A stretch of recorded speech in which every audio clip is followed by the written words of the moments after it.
Hi friends, welcome to again to our channel.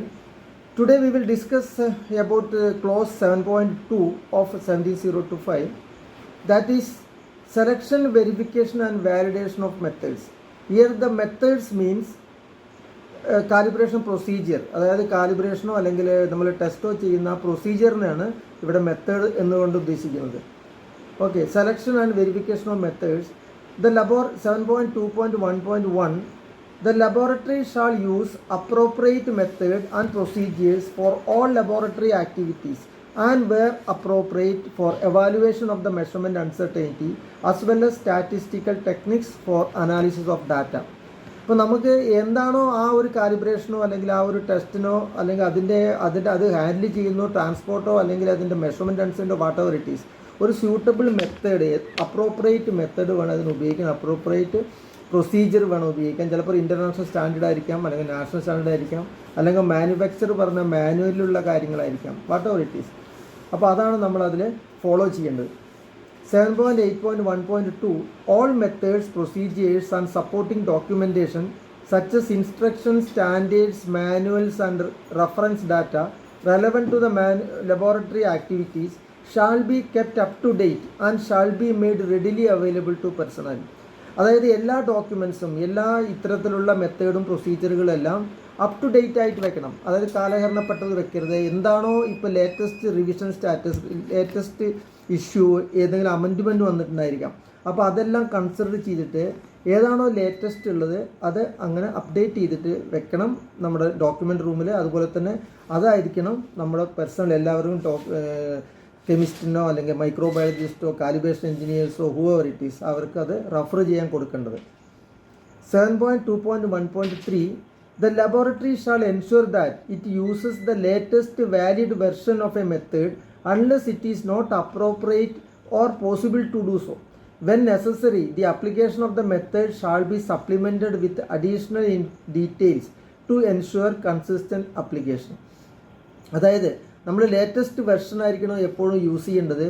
അത് available തീരെ available അല്ല, സാധനം കിട്ടാനില്ലെങ്കിൽ അത്രയും വില കണ്ടീഷനുകൾ അല്ലെങ്കിൽ അങ്ങനത്തെ ഒരു എൻവിറോൺമെൻ്റ് ആണെങ്കിൽ നിങ്ങൾക്ക് ഒരു കസ്റ്റമറും കൂടി എഗ്രി ചെയ്യുകയാണെങ്കിൽ വേറെ ഓൾഡ് മെത്തേഡ് ചെയ്യാം. കസ്റ്റമർക്ക് അത് അക്സെപ്റ്റബിൾ ആണെങ്കിൽ പ്രശ്നമൊന്നുമില്ല. നിങ്ങൾ അപ് ടു ഡേറ്റ് ആയിട്ട് വെക്കണം മാക്സിമം. പിന്നെ ഈ എന്തെങ്കിലും ചില ടേബിൾസ്, ചില മാപ്പ്, ചില ഇതെല്ലാം അഡീഷണൽ ആയിട്ട് ചിലപ്പോൾ നമുക്ക് ഉപയോഗിക്കേണ്ടി വരും. ലൈക്ക് കെ വാല്യൂ ചാർട്ട് നമ്മൾ ഉപയോഗിക്കരുത്, എക്സ്പാൻഡഡ് അൺസർട്ടൻ കണ്ടുപിടിക്കാൻ വേണ്ടിയിട്ട് കെ വാല്യൂ ചാർട്ട്. അപ്പോൾ കെ വാല്യൂ ചാർട്ട് ചിലപ്പോൾ സ്റ്റാൻഡേർഡ് അതിൻ്റെ കൂടെ പ്രൊസീജിയറിൻ്റെ കൂടെ ഉണ്ടാവില്ല, അതൊരു അഡീഷണൽ ആയിട്ട് നമ്മളതിന് സൂക്ഷിക്കാറുണ്ട്. അതേപോലെ എന്തെങ്കിലും അഡീഷണൽ ഇൻഫർമേഷൻ വേണമെങ്കിൽ അത് സൂക്ഷിക്കണം.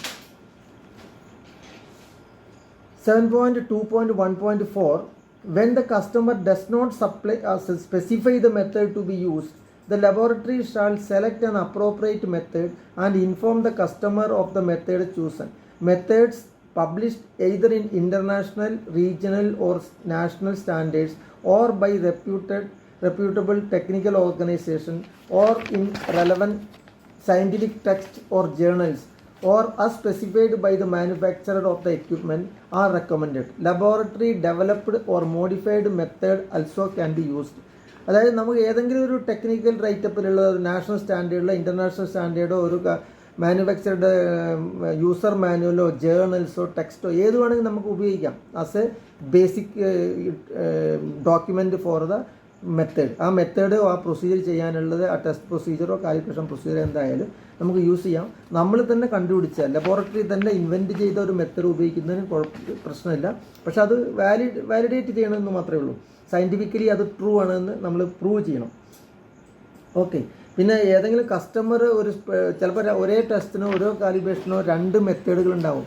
ഒന്ന് ചിലപ്പോൾ കോസ്റ്റ്ലി ആയിരിക്കും, അതിൻ്റെ ആക്യുറസി കൂടുതലായിരിക്കും, പക്ഷേ കോസ്റ്റ്ലി ആയിരിക്കും. അപ്പോൾ ചിലപ്പോൾ അത്ര റിസ്ക് ലെവൽ അത്ര ഇല്ല എന്നുണ്ടെങ്കിൽ കസ്റ്റമർ പറയും കുറച്ചും കൂടി ലെസ് കോസ്റ്റ് ആയിട്ടുള്ള ടെസ്റ്റ് മെത്തേഡ് യൂസ് ചെയ്താൽ മതി. അതർവൈസ് ഇപ്പോൾ കസ്റ്റമർ അങ്ങനെ ഒന്നും പറയുന്നില്ലെങ്കിൽ നിങ്ങൾ അപ്രോപ്രിയേറ്റ് ആയിട്ടുള്ള മെത്തേഡ് ആണ് യൂസ് ചെയ്യേണ്ടത്. Okay. 7.2.1.5 The laboratory shall verify that it can properly perform methods before introducing them by ensuring that it can achieve the required performance. Records of the verification shall be retained.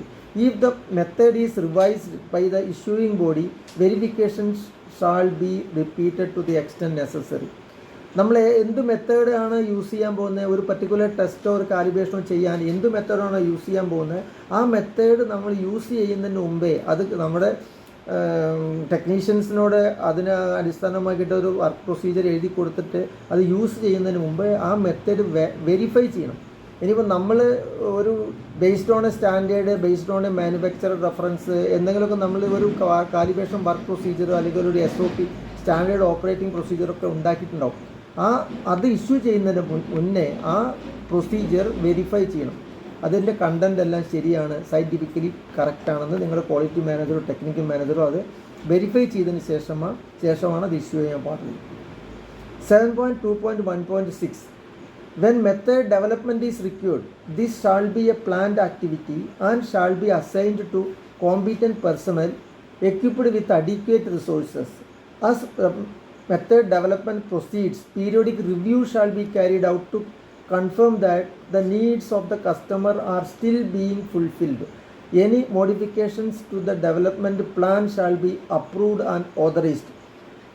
Okay, എന്തെങ്കിലും ചിലപ്പോൾ ഒരു പ്രത്യേക method നമുക്ക് ഉണ്ടാക്കേണ്ടതായിട്ട് വരാം. ഒരു procedure, ഒരു test rig വേറെ നമ്മൾ ഡിസൈൻ ചെയ്യേണ്ടത് വരും. പർട്ടിക്കുലർ ടെസ്റ്റാണ്, അത് കോമൺലി അത് അവൈലബിൾ അല്ല ആ ടെസ്റ്റിന്, അല്ലെങ്കിൽ ആ ഒരു പ്രത്യേക ടൈപ്പ് ഇൻസ്ട്രുമെൻ്റാണ്, ഒരു ഡയൽ ഗേജാണ്. ആ ഡയൽ ഗേജ് ഫിറ്റ് ചെയ്തിരിക്കുന്ന ഒരു പ്രത്യേക മെഷീൻ്റെ ഒരു സ്ഥലത്താണ്.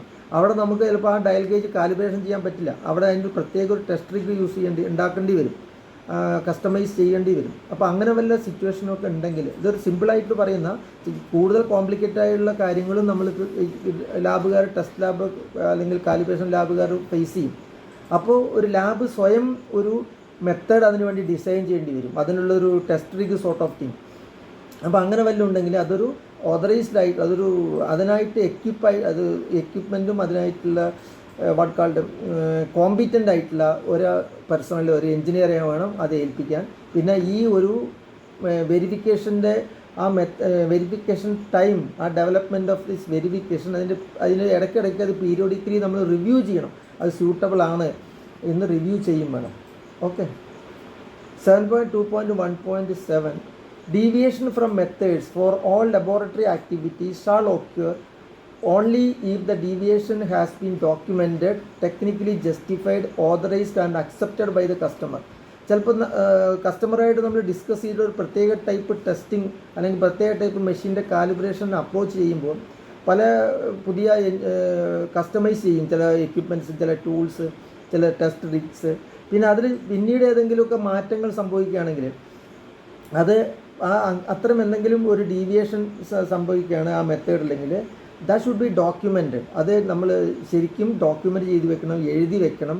അതുപോലെ തന്നെ അത് ടെക്നിക്കലി ജസ്റ്റിഫൈഡ് ആയിരിക്കണം, സയൻറ്റിഫിക്കലി അത് ട്രൂ ആയിരിക്കണം.